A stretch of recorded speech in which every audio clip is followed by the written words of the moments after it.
वनरक्षकच्या 2023ला झालेल्या क्वेश्चन पेपरचं ॲनालिसिस. तर आपण आज काय केलेलं आहे, तर आपला जो दुसरा दिवस आहे याची 2 नंबरची जी शिफ्ट आहे हिचे PYQ आपण आज काय करणार होतं, सॉल्व करणार होतं. आता सेम टू सेम जर का आपण बघितलं मागच्या 4 व्हिडिओमध्ये जसं बघितलेलं आहे सेम टू सेम तोच पॅटर्न त्यांनी काय केलेला आहे, फॉलो केलेला आहे.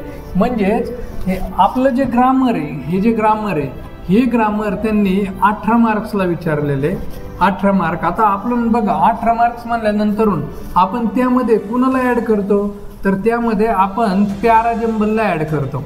कारण पॅराजंबल्सवरती किती क्वेश्चन विचारता येतं, ते 2 क्वेश्चन विचारता येतं. म्हणजे 2 × 2 म्हणजे 4 मार्कला विचारतात. ठीक आहे, म्हणून आपण ते 4 मार्क त्याच्यामध्ये ॲड केलेले आहेत. आणि आपण हे पण बघितलं होतं की जे पॅराजंबल होतं ह्याचं उत्तर ग्रामर शिवाय निघू शकत नाही. त्यामुळं त्यांना आपण ग्रामरमध्ये इन्क्लूड केलेलं आहे. आणि राहिला विषय आपला होकॅबचा, तर ही जी होकॅब आहे ती आपल्याला विचारलेली आहे 12 मार्कला. म्हणजेच 12 मार्क म्हणजे 6 क्वेश्चन. तर हे टोटली किती मार्क होतं, 30 मार्क होतं आणि 15 क्वेश्चन होता. ठीक आहे, तर टॉपिक जे होतं ते सेम टू सेम टॉपिक होतं. आपण जसं मागच्या व्हिडिओमध्ये डिस्कस केलेलं आहे. आपला रेग्युलर आहे, आर्टिकलवरती 2 क्वेश्चन, आता 1 वर्ड सबस्टिट्यूशनवरती एक इडियम विचारलेली आहे, सिनोनेम विचारलेले आहे, स्पेलिंग एररवरती 2 क्वेश्चन विचारलेले आहेत. जसं आपण बघा मागच्या व्हिडिओमध्ये जसा चार्ट बघितला आहे का नाही, सेम टू सेम तो चार्ट त्यांनी काय केलेला आहे, फॉलो केलेला आहे. तर आता आपण तो चार्ट पाहण्याच्या ऐवजी आपण डायरेक्ट काय करू, क्वेश्चनला स्टार्ट करू. तर आपला पहिला जो क्वेश्चन आहे तो इकडे काय, तर इथं बघा तुम्हाला ऑनलाईन पेपर असणार आहे, इथं लय मोठी इन्स्ट्रक्शन दिलेले असणार आहे.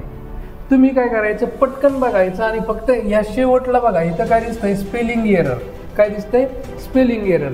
मग आता स्पेलिंग एरर स्पेलिंग एरर म्हणल्यानंतर तुम्ही हा क्वेश्चन अजिबात वाचायचा नाही, तिथे टाईम वाचवायचा.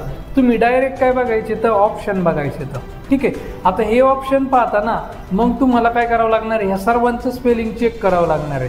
मग आपण काय करू, तर पहिल्यापासून बघू काय होतं आहे ते. आता इंटरव्ह्यू याचं स्पेलिंग बघा, व्ह्यूचं VIEW बरोबर आहे आणि इंटरव्ह्यू म्हणजे हा शब्द बरोबर आहे, वॉचचं काय विषय नाही. डिक्लेअर्ड हे पण काय आहे, बरोबर आहे. दुसरं काय आहे, इथं रिमेन हे पण काय आहे, बरोबर आहे. आणि ऑन पण काय आहे, बरोबर आहे. आता इथं बघा हा टेंट्रे बुक्स असा वर्ड आलेला आहे. आता हा जो वर्ड आहे ना तो नवीन आहे आणि हा वर्ड चुकीचा आहे. खरा वर्ड काय आहे, तर हा वर्ड आहे खरा टेंटर हुक. काय आहे, टेंटर हुक असा काय आहे रे, ओरिजिनल वर्ड आहे. इथं बुक झालेलं आहे माझ्याकडून, पण खरं काय आहे, टेंट्रे हुक्स असं दिलेले आहे. पण ओरिजिनल वर्ड काय आहे माहिती आहे का, टेंटर हुक्स. आता हा वर्ड जो आहे ना तो टोटली नवीन आहे. आता टेंट्रे हुक्स म्हणजे काय आहे की तुम्ही एखाद्या इंटरव्ह्यूला गेलेले आहेत आणि इंटरव्ह्यूला तुम्हाला असे खतरनाक क्वेश्चन विचारलेले आहेत आणि असे खतरनाक क्वेश्चन विचारल्यानंतर तुमची अवस्था हे अशी होणार आहे. कुठे गेले ते, गायब झालं, घाबरलं वाटतंय. तर ह्या मुलासारखे होणार आहे. म्हणजे याचा इंटरव्ह्यू चाललेला आहे पण असे क्वेश्चन विचारलेले आहेत की हा टेन्शनमध्ये आणि हा टेन्शनमध्ये, म्हणून ह्याला आपण म्हणायचं आहे टेंटर हुक्स. काय म्हणायचं, टेंटर हुक्स. म्हणजे एक वर्ड पण आपल्या इथं झालेला आहे. टेंटर हुक्स म्हणजे काय आहे की अस्वस्थ होणे असा त्याचा मराठीमधला अर्थ आहे. आता दुसऱ्या क्वेश्चनकडे जाऊत बघा. Select the most appropriate option, fill in the blank विचारलेले. A senior advocate dash case नाव. आता हा प्रश्न भारी आहे बरं का. ह्याचं ऑप्शन बघितलं, इज हँडलिंग आहे, हँडल आणि हँडल. इथं आपल्याला हा जो क्वेश्चन आहे तो आलेला आहे टेन्सवरती. कशावरती, टेन्सवरती. बघा आपण जर का बघितलं तर टेन्स जर का आपल्याला ओळखायचे असते ना तर आपल्याला टेन्सचे कीवर्ड शोधावं लागते. तर आता इथं बघा मला जो या क्वेश्चनमधला शेवटचा वर्ड आहे का, हा नाव, याच्यावरून उत्तर निघत आहे. कसं काय निघत आहे, तर आपण इथं एक टेन्स बघू आणि हा जो टेन्स आहे याचं नाव आहे present continuous tense. Present continuous tense. आता हा प्रेझेंट कंटिन्युअस टेन्स काय आहे त्याच्या भानगडीत आपण नाही पडणार. तर ह्याचे ना काही कीवर्ड्स होतं. काय येतं, कीवर्ड्स. कोणकोणते कीवर्ड्स होतं, तर सगळ्यात पहिल्यांदा बघा नाव, त्यानंतरून काय आहे राईट नाव, त्यानंतरून काय आहे at the moment, at the moment, त्यानंतरून काय प्रेझेंटली, त्यानंतरून करंटली, त्यानंतरून टुडे. तर हे सगळे काय येतं आपल्या प्रेझेंट कंटिन्युअस टेन्सचे कीवर्ड येतं. म्हणजे थोडक्यात गरिबांच्या भाषेत सांगायचं काय की जर का तुम्हाला ह्या वर्डपैकी कोणता दिसला, now, right now, at the moment, presently, currently, today, ह्या वर्डपैकी जर का तुम्हाला कोणी दिसला तर त्याचा टेन्स हा कोणता असणार आहे, प्रेझेंट कंटिन्युअस टेन्स. आता प्रेझेंट कंटिन्युअस टेन्स म्हणल्यानंतर काय असतं तर बघा आपलं कंटिन्युअस आहे. कंटिन्युअस आपण कुणाला म्हणतो, आपला जो V4 आहे याला आपण काय म्हणतो, कंटिन्युअस. आणि इथं नाव काय आहे, प्रेझेंट. आता आपल्याला एक गोष्ट माहिती आहे, बेसिकच्या लेक्चरमध्ये आपण शिकलेलो होतो. ज्यांनी बेसिकचे लेक्चर पाहिलेले नाही तर त्यांनी यूट्यूब चॅनलवरती आपल्या बेसिकचे 4 व्हिडिओ टाकलेले आहेत, ते व्हिडिओ पाहून घ्या म्हणजे तुम्हाला ह्याचा काय होईल, मेळ लागेल. तर कंटिन्युअस आपण V4ला म्हणतो आणि V4 कधी एकटा येतो का, नाही. याच्या जोडीला कोण असतो, टू बी. टू बी म्हणजे कोण आहे, आपला एम, इज, आर, वॉज आणि वर असतो. पण इथं प्रेझेंट विचारलेले. मग आपण बघा बेसिक 2 मध्ये काय केलं होतं, टू बी. प्रेझेंटचे टू बी कोणते, एम, इज, आर. आणि पास्टचे कोणते केले होते, वॉज आणि वियर. मग इथं प्रेझेंटचा टू बी वापरायचा आहे ना, तर इथं प्रेझेंटचा टू बी मी काय वापरणार आहे, एकतर एम वापरल, इज वापरल किंवा आर वापरल. आणि म्हणून एम, इज, आर आणि त्याच्या पुढे V4 असला तर त्याला ते स्ट्रक्चर कुणाचं झालं, प्रेझेंट कंटिन्युअस टेन्सचं. मग आता आपला जो इथं सेंटेन्स आहे काय दिलंय, a senior advocate dash the case now. हे जो उत्तर मी नाऊ हा जो वर्ड आहे ह्याच्यावरून मला काय कळालंय की ह्याचा टेन्स कोणता असणार आहे, प्रेझेंट कंटिन्युअस टेन्स. ह्याचा टेन्स असणार आहे प्रेझेंट कंटिन्युअस टेन्स. मग आता प्रेझेंट कंटिन्युअस टेन्स जर का मला ओळखायचं असेल तर काय असतं, टू बीच्या पुढं V4. मग इथं बघा इज आपला काय आलाय रे, टू बी आलाय. आणि हा हँडलिंग काय आहे रे, V4. V4 म्हणजे ज्याच्या लास्टला ING असतं त्याला आपण काय म्हणायचं, V4. आता बाकीचे ऑप्शन तिथं का सूट नाही होत बघा. हँडल आपला काय आहे रे, V1 आहे. आणि इथं नाऊ हा V1 म्हणजे सिम्पल प्रेझेंट टेन्सचा कीवर्ड नाही. बघा आपले 5 काय आहे तर इथं बघा तुम्हाला परत एकदा सांगतो मी. तर आपले वर्बचे 5 फॉर्म होतं. कोणकोणते, V1 आहे, V2 आहे, V3 आहे, V4 आहे आणि V5 आहे. आता आपला V1 जो आहे ह्याचं नाव असतं simple present tense. Simple present tense. त्यानंतर V2 जो आहे याचं नाव असतं simple past tense. Simple past tense. आणि V3 जो आहे हा HV3 आहे. काय, HV3. याचं नाव असतं परफेक्ट टेन्स. काय नाव असतं, परफेक्ट टेन्स. त्यानंतर V4 आहे, एकटा नसतो, याचं नाव असतं कंटिन्युअस टेन्स. काय असतं, कंटिन्युअस टेन्स. आणि याचं V5चं परत नाव काय असतं, simple present tense. Simple present tense. आता मला सांगा इथं आपण जर का क्वेश्चनकडे आलो तर नाऊ हा कुणाचा आहे, प्रेझेंट कंटिन्युअसचा आहे. मग प्रेझेंट कंटिन्युअस म्हणल्यानंतर कोण येणार आहे, V4. आणि V4 कधी एकटा येतो का, नाही. V4ला जोडीदार कोण असतो आपला, तर टू बी वाला असतो. आणि म्हणून ऑप्शन नंबर 1 हे काय आहे माझं उत्तर आहे. आता हँडल येणार नाही, हँडल हा V1 आहे. मग V1चं इथं नाव काय लिहिलं आहे मी, सिम्पल प्रेझेंट टेन्स. आणि नाऊ हा सिम्पल प्रेझेंट टेन्सचा कीवर्ड आहे का, नाही. त्यानंतर हँडल्ड हे काय आहे, V2 आहे. V2 हे कुणाचं नाव आहे, सिम्पल पास्ट टेन्स. आता सिम्पल पास्ट टेन्सचे कीवर्ड मी तुम्हाला सांगतो बघा. Ago, yesterday, in 1990, last night, last day, last evening, last morning, last afternoon, last year, last March, last February, last Monday. हे सगळे सिम्पल पास्ट टेन्सचे काय येतं, कीवर्ड येतं. तुम्हाला ज्यावेळेस आता बघा आपले जे टेन्स येतं ह्या टेन्सचे ज्यावेळेस मी लेक्चर बनवलेले येतं त्यावेळेस सगळ्यात सुरुवातीला हे कीवर्ड्स घेतलेले येतं. ठीक आहे, तर हे कीवर्ड येतं तर ह्या कीवर्ड्सवरूनच इथं उत्तर काढायचं आहे. ओके, मग आता ह्याचा विषय संपलेला आहे. हँडलिंग बघा हा V4 एकटा आलेला आहे आणि V4 एकटा येत नाही. आणि जर का V4 एकटा आला तर तो वर्बचं काम करत नाही. आणि मग तो कुणाचं काम करतो हे आपल्या बेसिक नंबर 7 मध्ये दिलेलं आहे. ज्यावेळेस मी बेसिक नंबर 7चं लेक्चर अपलोड करेन त्यावेळेस तुम्ही ते पाहून घ्यायचं आणि ते पाहिल्यानंतर मला कमेंट बॉक्समध्ये सांगायचं की V4 जर एकटा आला तर तो कुणाचं काम करतो ते. चलो आता नेक्स्ट क्वेश्चनकडे जाऊ, 3 नंबरचा. तर इथं काय दिलेलं आहे, option that can be use as one word substitution. आता वन वर्ड सबस्टिट्यूशन विचारले. सो एकदम सिम्पल वन वर्ड सबस्टिट्यूशन आहे, सगळ्यांना यायला पाहिजे. काय आहे? Everyone was impress with the person, इथून पुढे the person who design the building for new office. म्हणजे न्यू ऑफिस करायचं आहे आणि त्याच्यासाठी त्याला एक बिल्डिंग डिझाईन करायची. तर तो डिझायनर कोण असतो? त्याला काय म्हणायचं? समजा एक व्यक्ती आहे आणि तो ड्रेस डिझाईन करतोय, तर त्याला आपण ड्रेस डिझायनर म्हणतो. मग बिल्डिंग डिझाईन करतो त्याला आपण काय म्हणत असणार आहे? अरे 12th नंतर कोर्स असतो ना, काय असतो रे? आर्किटेक्ट. त्याला काय म्हणायचं आपण? आर्किटेक्ट. आर्किटेक्टचं तुम्ही बघितलंय ना, त्या कागदावरती अशा बिल्डिंग तुम्ही इंजिनियरला दाखवतात. इंजिनियर काय असतं? तर इंजिनियर म्हणजे कोण असतं? तर जो कंपनीमध्ये काम करतो. आर्किटेक्ट हा एक इंजिनिअरिंगचा टाईप आहे हा, पण इंजिनियर वेगळा असतो. पुढं आता बघा आपल्याला ऑप्शन दिलेले आहेत, मग ह्याचं उत्तर काय आलेलं आहे? The person who design the building for new office, त्याला आपण काय म्हणायचं? आर्किटेक्ट म्हणायचं. क्लिअर? आता तुम्हाला आर्किटेक्ट बघायचं असेल तर इथं बघा बरं, हे काय करतात? हे 4 जण मिळून काय केलेलं येतं? तर हे बिल्डिंगचं स्ट्रक्चर ड्रॉ करून राहिलेत ना, म्हणजे हे चारी जण काय येतं? आर्किटेक्ट येतं. काय येतं? आर्किटेक्ट. आणि हे चित्र लक्षात ठेवायचं, आर्किटेक्ट म्हणजे काय आहे की असं बिल्डिंगचं स्ट्रक्चर बनवणं, ह्याला आपण म्हणायचं आर्किटेक्ट. आता पुढं जर का आपण सगळ्या ऑप्शनचं बघू, हा बघा हा इंजिनियर आहे, हा काय आहे? इंजिनियर आहे. हा कागदावरती काढतोय, फक्त कंपनीमध्ये काम करण्यासाठी तो इंजिनियर आहे. आता इंजिनियर आणि आर्किटेक्टमध्ये फरक एवढाच आहे की आर्किटेक्ट म्हणलं की फक्त आणि फक्त बिल्डिंगचं स्ट्रक्चर ड्रॉ करणार. ठीक आहे, इंजिनियर कोणाचंही स्ट्रक्चर ड्रॉ करू शकतो, आर्किटेक्ट म्हणलं की फक्त बिल्डिंग.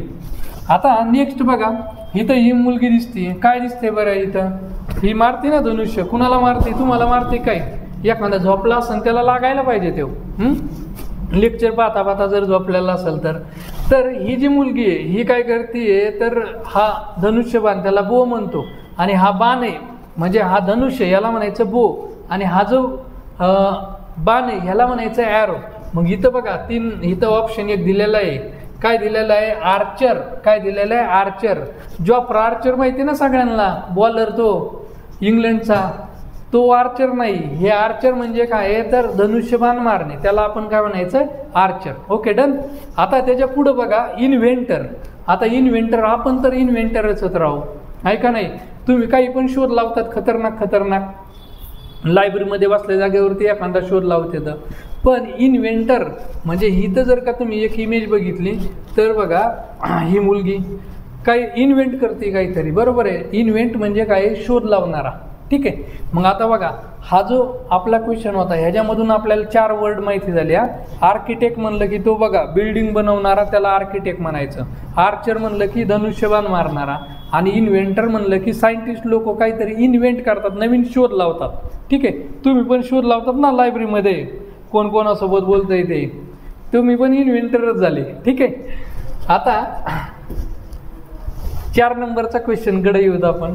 तर काय दिलेलं आहे की option, select the option that contain a spelling error. आता बघा स्पेलिंग एरर आहे, मी सांगितलेलं काय आहे की स्पेलिंग एरर आला की आपण प्रश्न वाचायचा नाही, डायरेक्ट ह्याच्याकडे यायचं, आपल्या ऑप्शनकडे जायचं. आता इथं आहे ना, इथं माझ्याकडून टायपिंग मिस्टेक आहे बरं का. ह्याचं जे स्पेलिंग आहे ते तुमच्या क्वेश्चन पेपरमध्ये हे असं दिलेलं आहे, हे असं दिलेलं आहे, आणि ओरिजिनल याचं स्पेलिंग काय आहे रे? पोस्टपोन. ह्याचं स्पेलिंग चुकलेलं होतं, पण तुम्हाला प्रश्नपत्रिकेमध्ये काय दिलेलं आहे माहिती आहे का? पोस्टपोन. काय दिलेलं आहे? पोस्टपोन. आपण म्हणतो ना पोस्टपोन म्हणजे काय आहे? पुढे जाणे. मी जर का आता म्हणलं की वनरक्षकची किंवा एखादी तलाठ्याची एक्झाम पोस्टपोन झाली म्हणजे पुढे ढकलली, पोस्टपोन. मग ह्याच्यामध्ये हा जो एच आहे ना तो नसतोच, ह्याच्या स्पेलिंगमध्ये एच नसतो, त्यामुळं आपला स्पेलिंग द एरर मधला ऑप्शन नंबर 1 ह्याच्यामधलं ह्या पोस्टपोनचं स्पेलिंग चुकलेलं आहे. बाकी हे बघा आर नॉट रिसीव हे बरोबर आहे, इफ बरोबर आहे, मूवर बरोबर आहे, एंट्रीज पण बरोबर आहे. इथं द कॉम्पिटिशनची नीट पाहून घ्या, ही बरोबर स्पेलिंग आहे. COM COMPET कॉम्पिटिशन, आणि शन म्हणलं की TION जोडलेलं असतं बरं का, ह्याचा अर्थ होतो शन, आणि मग हे कॉम्पिटिशन असं त्याचं मिनिंग झालं. TION म्हणजे शन, आणि मग इथं कॉम्पिटिशन, टीचं TI येतं, ठीक आहे, हे बरोबर आहे स्पेलिंग आहे. पोस्टपोनचं इथं काय झालं होतं, चुकलं होतं. सो आपला ऑप्शन नंबर 1 हे काय आहे तिथं उत्तर आहे. चलो 5वा क्वेश्चन काय आहे, select the most appropriate meaning of the given idiom have an axe to grind. आता याचा अर्थ काय बघा, have an axe to grind. आपण याचं थोडंसं शब्दशः अर्थाकडे जाऊ. आता एक्स म्हणजे काय, कुऱ्हाड, आणि ग्राइंड म्हणजे कट करण्यासाठी कुऱ्हाड आहे. काय आहे, कट करण्यासाठी कुऱ्हाड. आता मी जर का म्हणलं की त्याच्याकडे कट करण्यासाठी कुऱ्हाड आहे, याचा अर्थ तो लाकूड तोडा आहे का, ते पुष्प आहे काय, नाही आहे ना. पुष्पाकडे कुऱ्हाड असायची माहिती आहे ना, आणि मग माहिती आहे सगळ्यांना. तर आता तो काय पुष्प नाही आहे. हॅव ॲन इथं काय आपली इडियम आहे, have an axe to grind. याचा अर्थ काय आहे, तर हे चित्र बघितल्यावर तुम्हाला लगेच याचा अर्थ समजेल बरं का. आता हा एक पॉलिटिकल व्यक्ती आहे आणि हे सगळेजण सगळ्या लोकांना एकदम हसत खेळत बोलतोय, बरोबर आहे का नाही, म्हणतोय काय भारी आहे, आणि इथं सगळ्या लोकांशी हसून खेळून बोलतोय. एखाद्या माणसाच्या गळ्यात हात घालते. तर पॉलिटिकल लोक तुम्हाला माहिती आहे की तुम्हाला हसून बोलले, ओळख दिली, तू म्हणतो अरे यांनी आपल्याला ओळख दिली, आपली दहशत काय कमी आहे का. पण हे पॉलिटिकल लोक म्हणजेच आपलं काय रे, have an axe to grind हे येतं.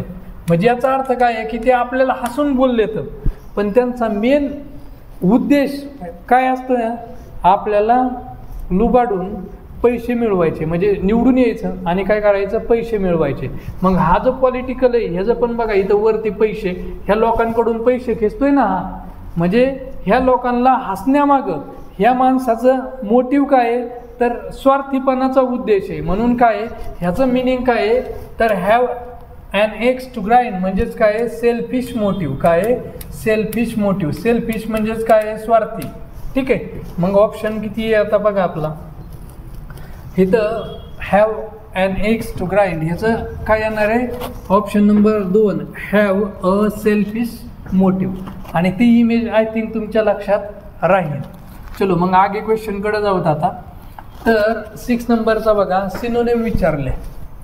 सिनोनिम काय विचारले, ॲरोगंट. आता हा तुम्ही वापरलेला शब्द आहे. ॲरोगंट म्हणजे काय आहे की आपण म्हणतो तो खूप ॲरोगंट आहे. आता ॲरोगंट म्हणजे काय, उद्धट. काय आहे, उद्धट.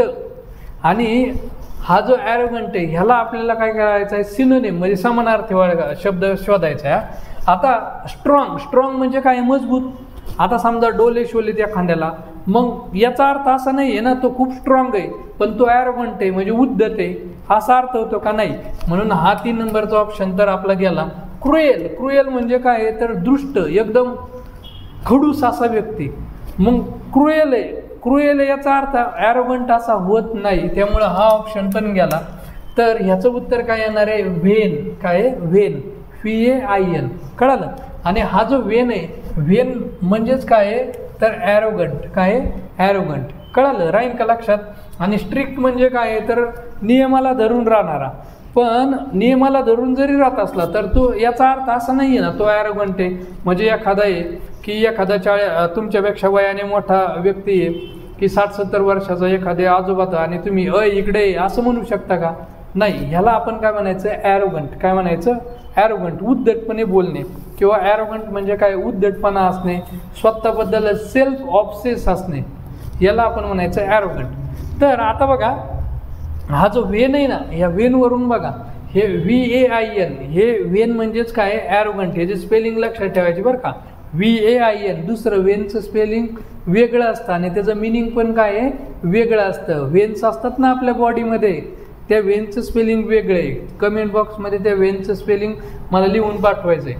आता पुढं बघा, select the most appropriate meaning of the given idiom, आणि त्याचं आहे डार्क हॉर्स. काय आहे, डार्क हॉर्स. आता हा डार्क हॉर्स जो वर्ड आहे ना तो सर्वांनी वापरलेला आहे की तुम्ही लायब्ररीमध्ये अभ्यास करीत असतात, आणि लायब्ररीमध्ये अभ्यास करीत असतात ते शेजाऱ्याला तुम्ही बेरीज वजाबाकी शिकवित असतात. तुम्हाला माहिती असतं ह्याला काहीच येत नाही, पण निकाल लागतो आणि निकालामध्ये तुम्ही लिस्ट बघतात, त्याच्यामध्ये त्याचं नाव असतं आणि तुम्ही नापास झालेले असतात. मग आपण विचार करतो अरे ह्याला तर बेरीज येत नव्हती, एवढाच काय पास झाला, आहे का नाही. तर हा जो अनपेक्षितपणे जिंकणारा व्यक्ती ह्याला आपण म्हणायचं डार्क हॉर्स. काय म्हणायचं, डार्क हॉर्स. मग इथं जर का तुम्ही जर का बघितलं हे ड्रॉइंग बघा की ह्या सगळ्यांना वाटतंय की आता इथं थोडंसं दाखविलं ह्याला चेअर अप करते हे बाकीच्या हे जे तिघत हे दुसऱ्याला चेअर अप करते पण हे मध्येच जिंकलाय कळालं. मग आता डार्क हॉर्स याचं मिनिंग काय आहे अनएक्सपेक्टेड विनर म्हणजे ठीक आहे. तर फायनली बघा डार्क हॉर्स म्हणजे काय अनएक्सपेक्टेड विनर. आता नेक्स्ट क्वेश्चन आपला बघू. तर नेक्स्ट क्वेश्चन विचारलेला आहे काय आहे आपला तर वन वर्ड सबस्टिट्यूशनचा आहे. कशाचा आहे वन वर्ड सबस्टिट्यूशन. आता मी पेनाचा कलर थोडासा बदलतो हे काय ओळखू नाही ब्लू कलर ठेवतो. आता काय आहे वन वर्ड सबस्टिट्यूट आहे दिलेलं काय आहे nobody wants to share meals with Arun because he is very greedy eater. म्हणजे जेवण करायला बसले तर आणि जर का अरुण नावाचा तुमचा मित्र आहे त्याला जर का म्हणलं भाजी घे तर तो डायरेक्ट डब्बा मोकळा देतोय. याचा अर्थ तो काय आहे तर एकदम खादाड आहे. काय आहे खादाड म्हणजे कसं बघा आपला जो हा कार्यकर्ता दिसतोय या कार्यकर्त्यासारखा बघा कसं काय चेहरा बिरा इथं एवढे पिझ्झा बर्गर खातोय पण तरी पण त्याचं तोंड चालू आहे का नाही. मग ह्याला आपण म्हणायचं ग्लुटन. काय म्हणायचं ग्लुटन. गट्टू झालेला असतो ना रे खाऊ खाऊ मग ग्लुटनचा गट्टू ध्यानात ठेवा. आणि ग्लुटन म्हणजे काय आहे तर खादाड माणूस. काय आहे खादाड माणूस. सो इथं बघा आपला ग्लुटन ह्या शब्दाचा अर्थ काय खादाड. मग आता क्वेश्चनकडे येऊत आपण काय दिलेलं आहे बघा. तर ह्याचं उत्तर काय येणार आहे ऑप्शन नंबर 2 हे माझं काय येणार आहे उत्तर. आता फॅनेटिक त्यानंतर वेटरन आणि सायनिक ह्या शब्दांचं पण आपल्याला काय करायचंय मिनिंग बघायचंय.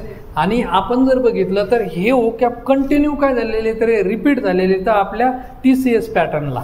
मग आता आपलं सायनिक म्हणजे काय one who disincline to believe in goodness.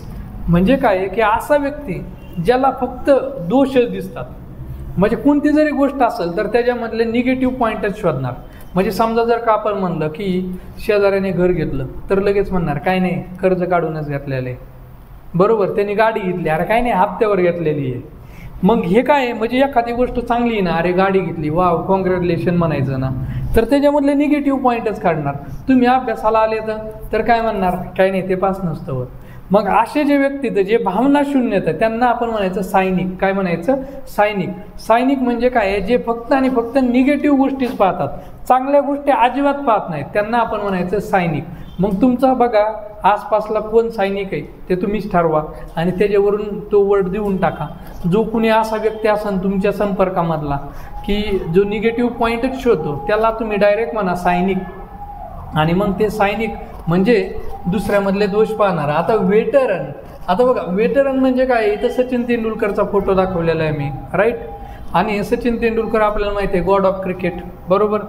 तर हे जे सचिन तेंडुलकर आहे वेटरन त्यांना का म्हणायचं कारण ते दिग्गज खेळाडू होतं. काय येतं दिग्गज म्हणजे एकदम मोठा व्यक्ती. आपले रतनलालजी टाटा हे काय येतं वेटरन होतं म्हणजे काय येतं दिग्गज. सो वेटरन याचं मिनिंग काय दिग्गज. आणि हे ग्लुटनचं तर आपण बघितलेलं आहे. आता क्वेश्चन नंबर 9 कडे येऊ. Select the most appropriate option to fill in the blank. Strength of character alone can make dash person successful.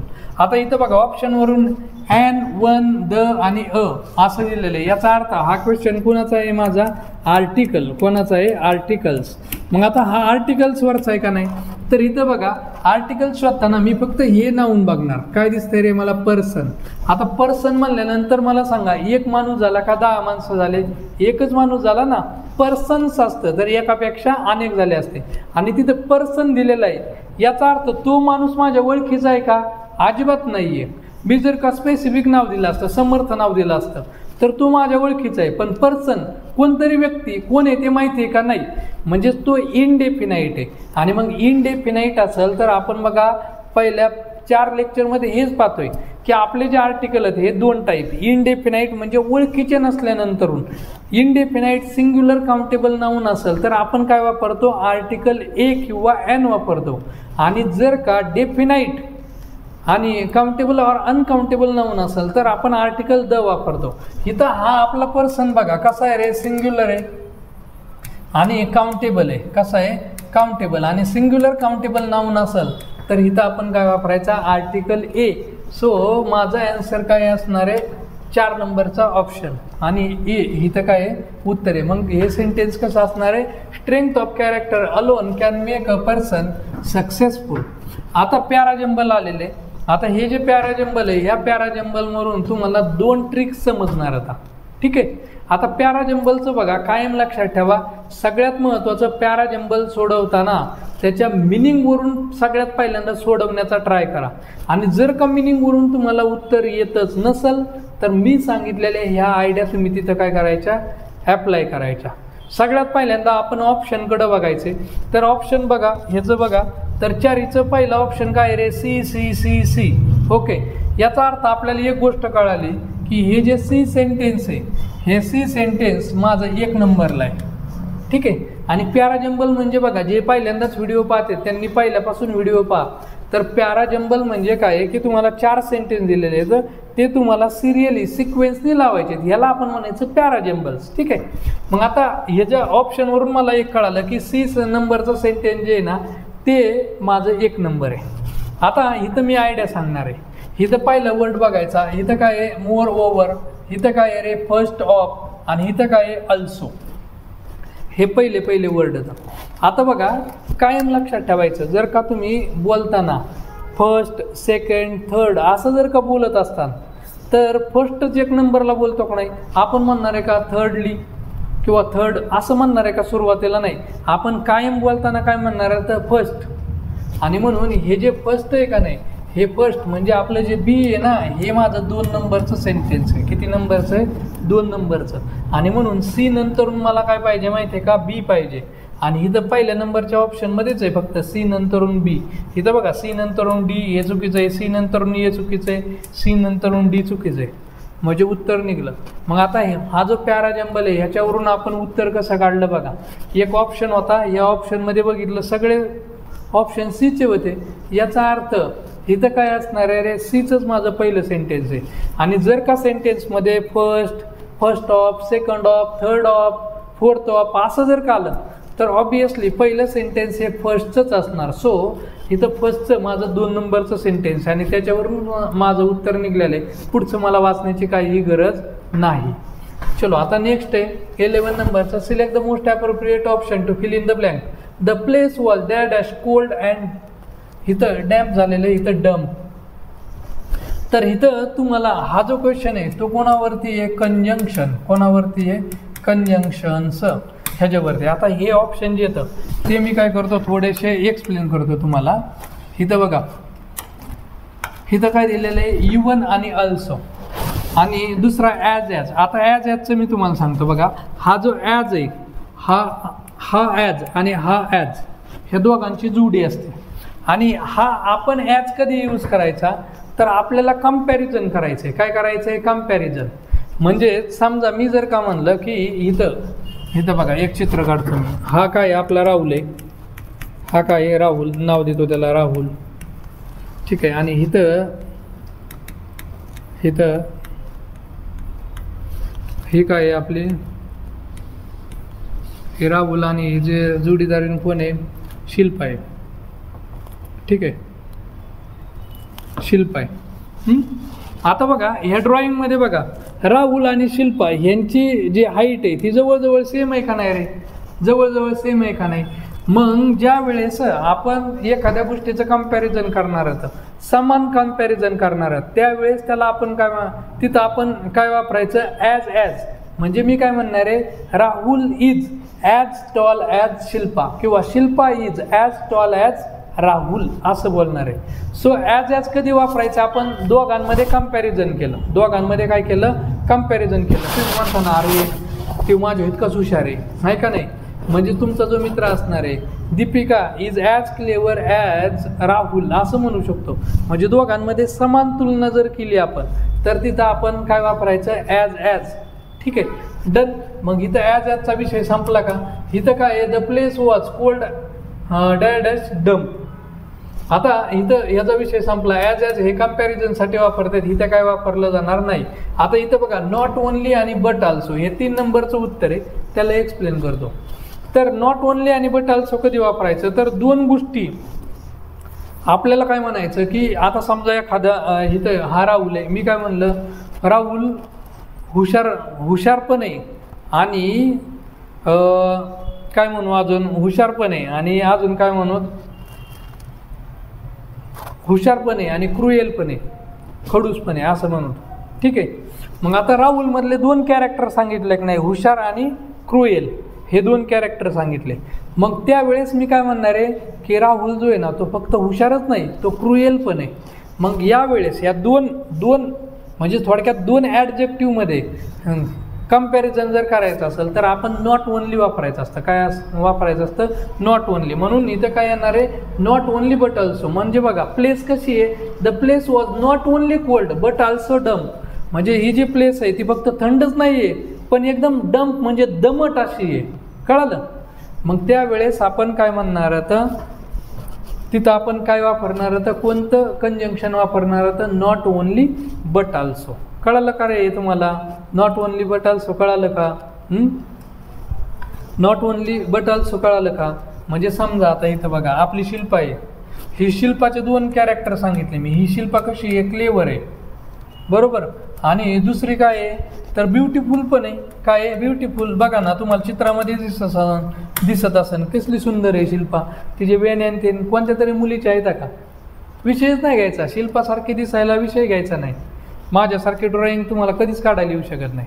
मग आता शिल्पाचे हे 2 कॅरेक्टर सांगितले आहेत. कशी आहे शिल्पा? आपली क्लेवर आणि ब्युटिफुल.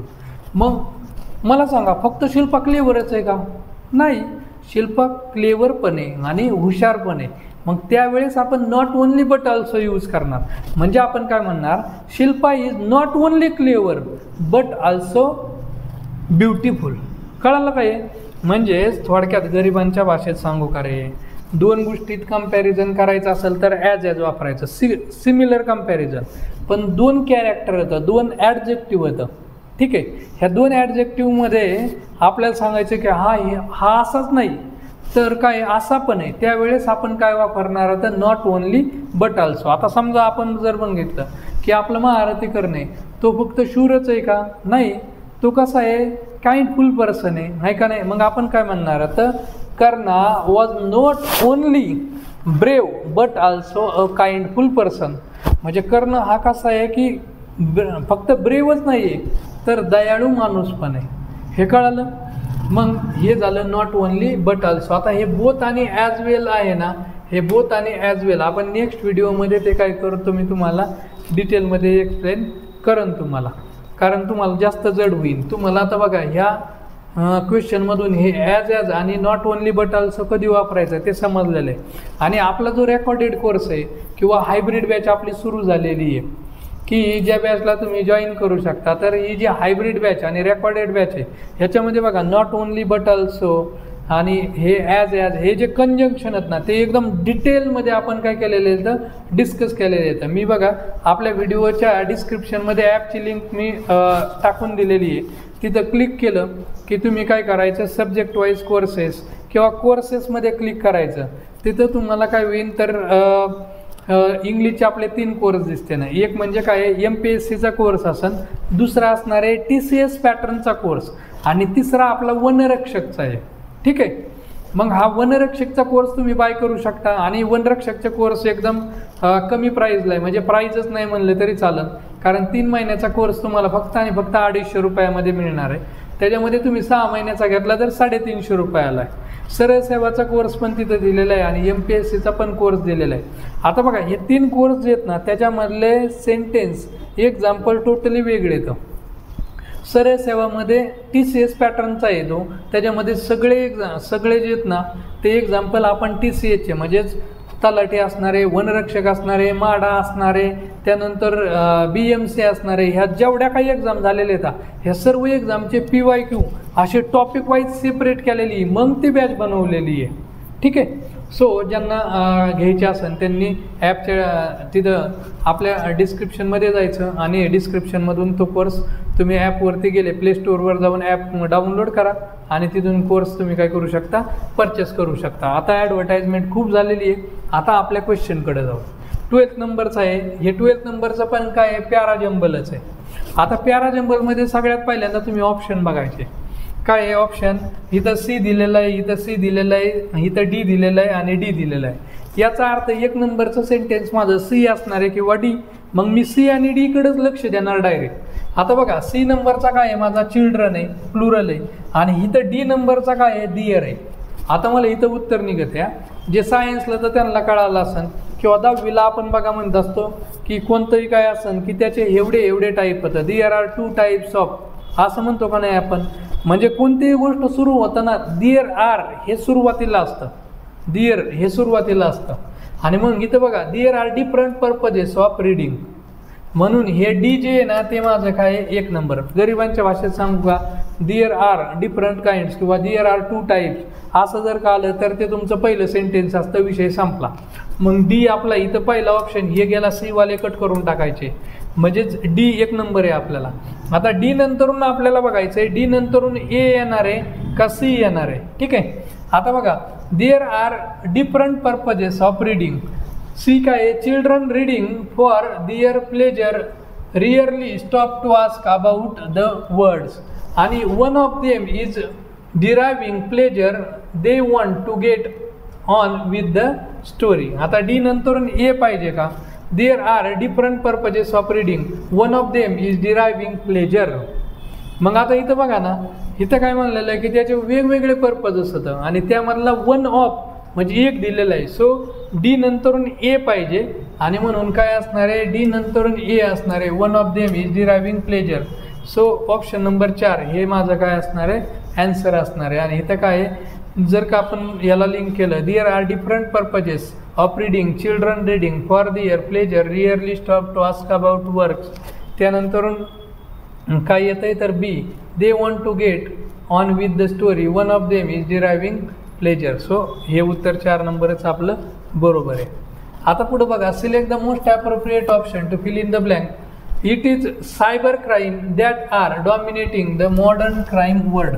आर्टिकलवरती क्वेश्चन आहे, काय आर्टिकल. आता आर्टिकल बघा, आर्टिकलचं मी काय सांगितलेलं आहे, आता मग अशीच सांगितलं आहे इनडेफिनाईट, आणि इथं काय आहे रे इनडेफिनाईट, आणि इथं असणार आहे डेफिनाईट. काय असणार आहे डेफिनाईट. आता इनडेफिनाईट म्हणजे काय आहे, माहिती नाही आहे, आणि डेफिनाईट म्हणजे इथं काय दिलेले असते, फिक्स माहिती दिलेली असते, फिक्स इन्फो दिलेली असते, फिक्स प्लेस दिलेलं असतं. तर तिथं आपण काय वापरायचं, डेफिनाईट आर्टिकल द वापरायचं. काय वापरायचं, द. आता इथं जर का बघितलं, ह्या एक्झाम्पलमध्ये जर का तुम्ही बघितलं, it is cyber crimes that are dominating modern crime world. इथं मॉडर्न क्राईम वर्ल्ड हे डायरेक्ट दिलेलं आहे का नाही, आणि डायरेक्ट दिलेलं आहे तर इथं मी आर्टिकल द यूज करणार आहे, कारण डेफिनाईट आहे ही जी जागा आहे ती डेफिनाईट आहे, म्हणून तिथं आर्टिकल द येणार आहे. सो ऑप्शन नंबर 1 हे माझं काय असणार आहे, उत्तर असणार आहे. आता 14 नंबरचं बघा, इथं विचारलं आहे अँटोनिम. काय विचारलं आहे, अँटोनिम. आणि कशाचं आहे, स्पुरियस. आता स्पुरियस म्हणजे काय, तर इथं जर का तुम्ही एक चित्र बघितलं तर हा मुलगा बघा हसतोय का, कारण त्याने लॅपटॉपवरती काहीतरी बनवलेलं आहे आणि फेक न्यूज स्प्रेड केलेली आहे. काय केलेली आहे, फेक न्यूज. आणि ही जी फेक न्यूज आहे, ही फेक न्यूज म्हणजे खोटी माहिती, याचा मिनिंग काय आहे, स्पुरियस. हे स्पुरियस म्हणजेच काय आहे तर खोटी माहिती, खोटी माहिती. आता न्यूजपेपरमध्ये पण बऱ्याचशा खोट्या माहिती असतात. न्यूज चॅनलवाले तर एकदमच फेका सोडत असतात. आमच्या सूत्रांनी सांगितलं, यांचे सूत्र कोण असतात तीच माहिती नाही आपल्याला. मग ते काय तर स्पुरियस म्हणजे खोटी माहिती. आणि जर का हे खोटी माहिती याच्या ऑपोजिट काय येणार आहे रे, खरी माहिती म्हणजे genuine information. So option number 4 हे इथं काय आहे रे, बरोबर बसतंय. मिस्टेरियस म्हणजे काय आहे तर, मिस्टेरियस म्हणजे काय आहे तर काहीतरी गूढ लपलेली माहिती, तिला आपण काय म्हणायचं, मिस्टेरियस. ठीक आहे. स्केरी म्हणजे काय, घाबरणारी माहिती. मग खोटी माहिती याला अपोजिट तर स्केरी येणार नाही. तर इथं ऑप्शन नंबर 4 जेन्युइन म्हणजेच काय आहे तर ऑथेंटिक किंवा खरी माहिती, म्हणून 4 नंबर हे त्याचं काय येणार आहे, अँटोनिम येणार आहे. आणि आता शेवटचा क्वेश्चन आहे, select the most appropriate option to fill in the blank. The guest insisted dash leaving immediately. आता इथं ऑन आहे, टू आहे, इन आहे आणि बाय आहे. आता इथं काय आहे, select the most appropriate option to fill in the blank. The guest insisted dash leaving immediately. मग इथं काय येणार आहे, द गेस्ट इन्सिस्टेड. तर आता बघा इथं लिव्हिंग V4 दिलेलं आहे, राईट. मग काय आहे तर the guest insisted to leaving immediately तर काय येणार नाही. तर the guest insisted on leaving immediately. तर इथं काय येणार आहे, ऑप्शन नंबर 1 ऑन येणार आहे. आता हे जे प्रेपोजिशन आहे का नाही, हे प्रेपोजिशन मी काय करतो की बघा, आपण प्रेपोजिशन आहे ना काय काय करतो तर प्लेस दाखवण्यासाठी, त्यानंतर टाईम दाखवण्यासाठी यूज करतो. तसं प्रेपोजिशनच्या आणखीन पण काही यूजेस येतं. त्याचा काय करतो मी एक सेपरेट व्हिडिओ बनवतो आणि मग त्या व्हिडिओवरून तुम्हाला समजून जाईल की हे कोणतं प्रेपोजिशन कसं वापरायचं. सो याचं उत्तर काय आहे? Option number 1, the guest insisted on leaving immediately. ठीक आहे, तर हे होतं आपलं दुसऱ्या दिवसाचं 2 नंबरच्या बॅचचं 2 नंबरच्या शिफ्टचं लेक्चर. आता उद्याच्याला आपण परत काय करणार आहे तर दुसऱ्या दिवसाचंच पण 3rd शिफ्टमधलं लेक्चर जे आहे त्याचं ॲनालिसिस करणार होतं आणि उद्याच्या लेक्चरमध्ये आपण काहीतरी विशेष पाहणार होतं. ठीक आहे, तर तोपर्यंत हा व्हिडिओ तुम्ही काय करायचा आहे व्यवस्थित बघून घ्यायचा आहे आणि जर आवडला तर मित्रांना पण शेअर करायचं आहे आणि चॅनलला सबस्क्राईब करायला विसरायचं नाही. तर आज आपण इथंच थांबूया. थँक्यू.